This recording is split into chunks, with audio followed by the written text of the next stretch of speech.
इस पोएम में क्या कहा है।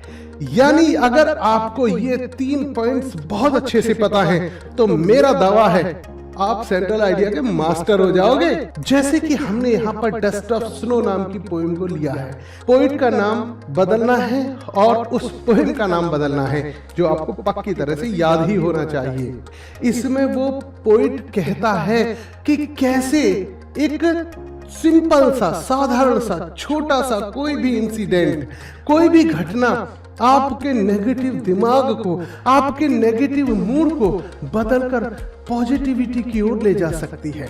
नमस्कार, सेंट्रल आइडिया कैसे लिखें, बहुत प्रॉब्लम होती है ना, आज नहीं होगी, क्योंकि जो ट्रिक और टिप्स मैं आपसे बताने वाला हूं वो आपके दिमाग को बूस्ट कर देगा और आपको एक ऐसी दिशा देगा जिससे आप कोई भी सेंट्रल आइडिया हो उसको चुटकियों में लिख देंगे।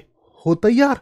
अगर इस टिप्स के लिए, इस ट्रिक के लिए आप तैयार हो तो जल्दी से लाइक और चैनल को सब्सक्राइब कर दे, क्योंकि ऐसी वीडियोस अब आपके लिए आती रहेंगी जो आपको बूस्ट करती रहेंगी, आपके नॉलेज को बूस्ट करती रहेंगी।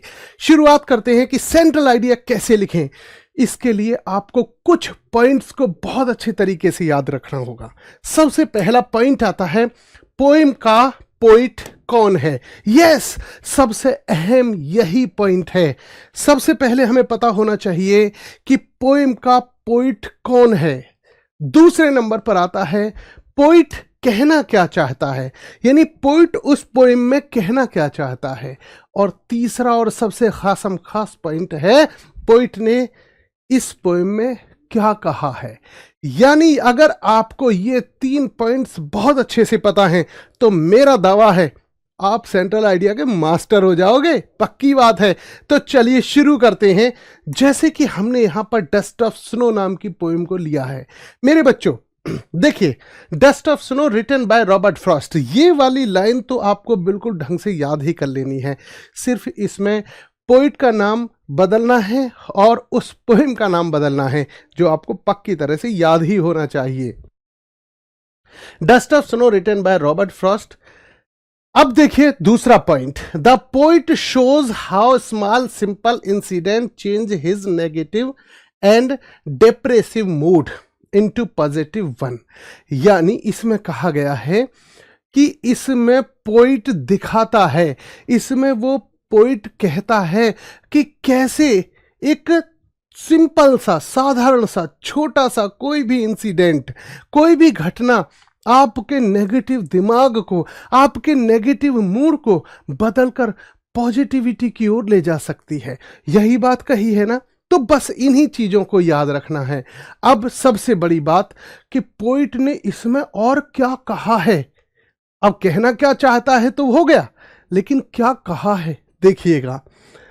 Even things like crow and a poisonous hemlock tree, यहां तक कि उसने कहा है कि जो क्रो है, कौआ है, जिसको बहुत तुच्छ समझते हैं, छोटा सा पक्षी समझते हैं, और जो हेमलॉक का पेड़ है, जहरीला पेड़ है, इसको भी समझते हैं कि बेकार, कैसा पेड़ है, अजीब सा पेड़ है, बच के चलते। लेकिन यहां पर भी which one usually seen as bad omens, जिनको बहुत बुरा समझा जाता है, बुराइयों, कुरीतियां, ऐसी चीज समझा जाता है इनको, ये भी पोइट के जीवन में जॉय लेकर आई, खुशियां लेकर आई। क्यों लेकर आई? अगर पोइट उस हेमलॉक ट्री के नीचे जाकर ना खड़ा हुआ होता तो जिस दुख से वो दुखी था वो हो सकता है कि 10 दिन तक दुखी रहता, 20 दिन तक, या हो सकता है उसके साथ बीमारी लग जाती। लेकिन उस जहरीले पेड़, उसे पता ही नहीं था, उस दुख में वो जहरीले पेड़ के नीचे खड़ा हो गया और वहां से ऊपर से कौए ने पंखों को फड़फड़ाया। जो स्नो के पार्टिकल्स थे वो जब अंदर शरीर के जाकर के पड़े, कपड़ों के अंदर उस पोइट के, तो उसकी चेतना जगी। उसने देखा, अरे तू यहां क्या कर रहा है, क्यों इन अपने वक्त को बर्बाद कर रहा है। और इस प्रकार उस कौए के हिलाने से जो धूल आकर के पड़ी बर्फ की, और उस पेड़ की खातिर उसका दिन बदल गया, उसका मूड बदल गया। जिस नेगेटिविटी में वो फंसा हुआ था वो नेगेटिविटी समाप्त हो गई और वो पूरी तरह से अपने जो बचा दिन था उसको प्रयोग करने के लिए, यूटिलाइज करने के लिए फिर से तैयार हो गया। तो मेरे बच्चों, आपको ये ट्रिक और टिप्स कैसे लगी मुझे जरूर बताना। और इस class UP board class 10th RWA को जरूर सब्सक्राइब करें, ताकि आपको ऐसी इंफॉर्मेटिव वीडियोस अब तो मिलती ही रहेंगी। नमस्कार।